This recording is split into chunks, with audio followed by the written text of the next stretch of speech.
नमस्कार, आपका स्वागत है। कलयुग के अंत के विषय में हमारे प्राचीन पुराणों में पहले ही भविष्यवाणी की हुई है। कलयुग का प्रभाव कैसा होगा, कलयुग में मनुष्य का व्यवहार कैसा होगा, कलयुग की स्त्रियां कैसी होगी, कलयुग में मनुष्य का आकार और आयु कितनी होगी, कलयुग में पाप और पुण्य की परिभाषा क्या होगी, कलयुग में मुक्ति पाने के कौन से मार्ग होंगे तथा कलयुग का अंत कैसे होगा आदि के विषय में हमारे प्राचीन पुराणों में कलयुग की भविष्यवाणी की गई है। भगवान श्री कृष्ण ने कलयुग की भयावहता का वर्णन गरुड़ जी के सामने किया है, जिसके बारे में प्राचीन गरुड़ पुराण में बताया गया है। तो चलिए जान लेते हैं कलयुग के बारे में की गई प्राचीन भविष्यवाणियां।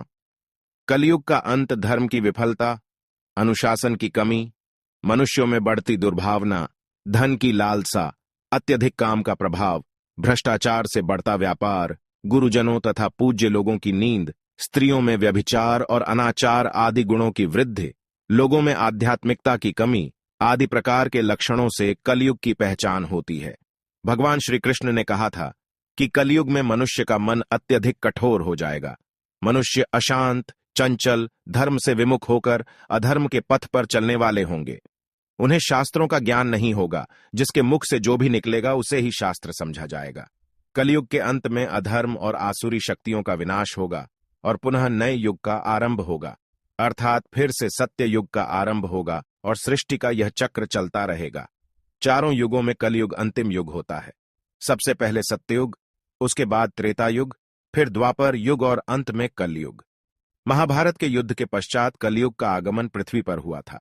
यह युग धार्मिक और आध्यात्मिक स्थिति में सबसे कम प्रगति करने वाला माना जाता है।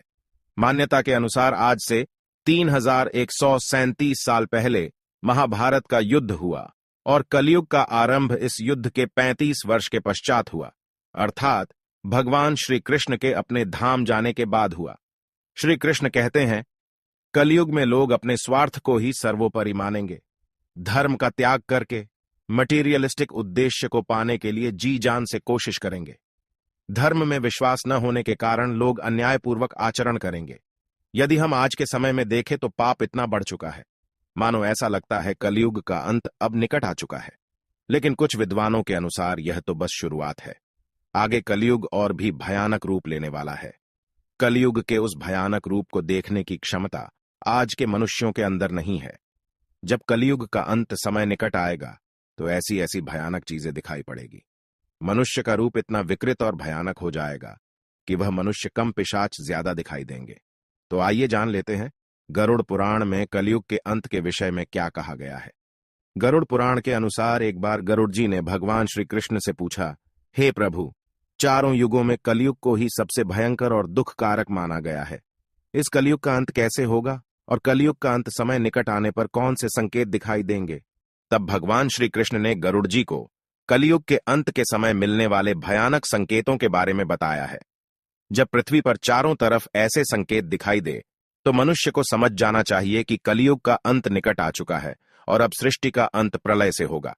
सबसे पहला संकेत, भगवान श्री कृष्ण के अनुसार कलयुग का अंत समय निकट आने पर मनुष्य की आयु घटकर केवल 20 वर्ष ही शेष रह जाएगी। 12 वर्ष की आयु में ही मनुष्य के बाल पक जाएंगे।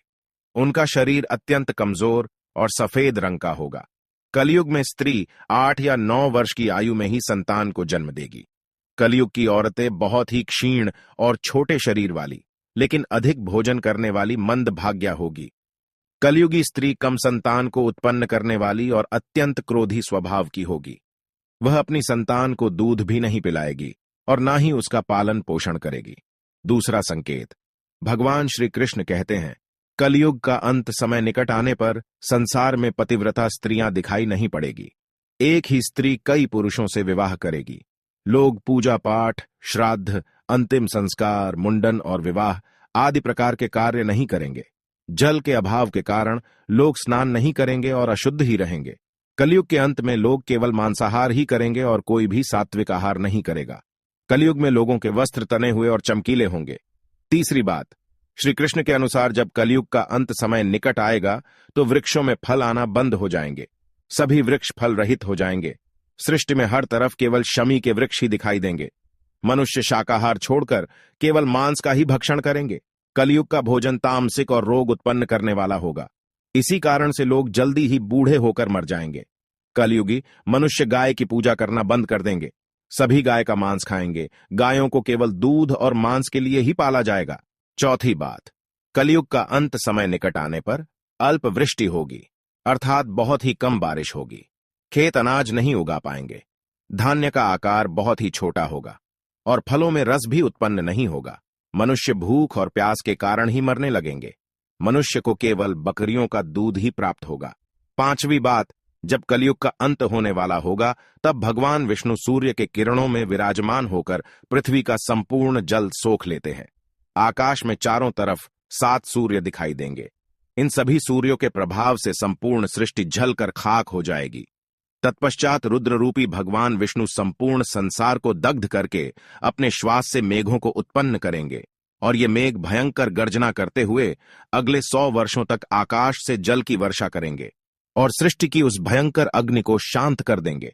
अग्नि शांत होने पर वे मेघ संपूर्ण जगत को जल में डुबो देते हैं और इस प्रकार से कलयुग का अंत हो जाता है और फिर परमात्मा अपनी इच्छा मात्र से पुनः सृष्टि में जीव की उत्पत्ति करते हैं।